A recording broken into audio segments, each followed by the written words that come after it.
Madame la Présidente, Monsieur le Ministre du Logement, 30 500 expulsions locatives en 2025, plus 60% en 2 ans et 5 fois plus qu'il y a 25 ans. Je repense à ces visages croisés en porte-à-porte, à ma permanence d'élus, de personnes menacées d'expulsion. Je suis sûre que toutes et tous, vous en avez croisé. À quelques jours de la fin de la trêve hivernale, ce sont des milliers de familles dans tout le pays dont la vie va basculer. Contrairement à ce que prétend M. Kasbarian, on n'est pas expulsé parce qu'on refuse de payer son loyer. On l'est pour un impayé accumulé à cause d'un loyer trop élevé ou d'accident de la vie, ou parce qu'on n'a pas réussi à trouver d'autres solutions après un congé. Cette explosion des expulsions et du sans-abrisme, c'est le bilan de votre politique. La loi Dallot, adoptée en 2007, a instauré un droit au logement opposable, dont l'État est censé être garant. La vérité est que l'État est hors la loi. Au lieu d'appliquer le droit opposable au logement, vous facilitez les expulsions. Les communes que vous asphyxiez ne vont pas pouvoir suppléer à l'État sur l'hébergement d'urgence et en plus mettre à l'abri toutes celles et ceux que vous expulsez. L'urgence est au contraire de mettre en place la garantie universelle des loyers qui, moyennant une cotisation, protège et les locataires et les propriétaires. Assumez la réquisition pour loger les prioritaires Dallot quand 2,4 millions de logements sont vacants.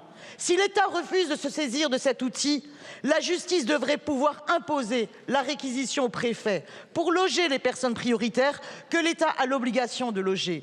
Monsieur le ministre, chaque expulsion a un coût financier et humain incalculable. Pour les enfants qui en sont traumatisés, avec un impact sur leur scolarité. Pour les familles dont la vie est brisée avec des répercussions sur l'emploi, la santé physique et mentale. L'État doit cesser d'être hors la loi. Monsieur le ministre, qu'allez-vous faire pour stopper cette explosion des expulsions locatives? Allez-vous respecter enfin le droit au logement opposable? Le droit au logement doit l'emporter enfin sur le droit de spéculer sur le logement. Merci beaucoup, Madame la députée. La parole est à Monsieur Vincent Jeanbrun, ministre du Logement et de la Ville.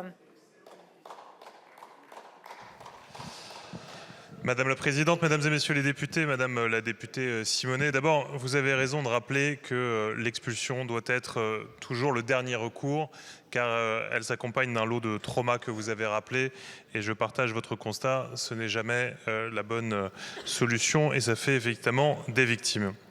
Et je voudrais juste, dans un premier temps, rappeler que nous sommes, en France et particulièrement ce gouvernement, attentifs aux plus fragiles et que nous avons toujours eu soin dans notre pays de les protéger. Je pense notamment à la trêve hivernale qui est très forte en France et qui met des délais incompressibles de 8 mois.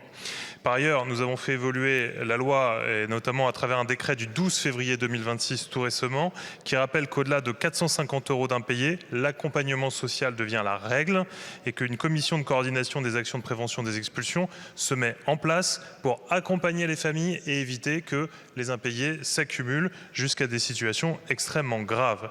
Mais je vous dis avec beaucoup de clarté qu'il faut évidemment prévenir ces situations difficiles d'impayés, mais je veux vous le dire avec la même clarté, nous devons d'assurer la protection également du propriétaire et sécuriser son bien.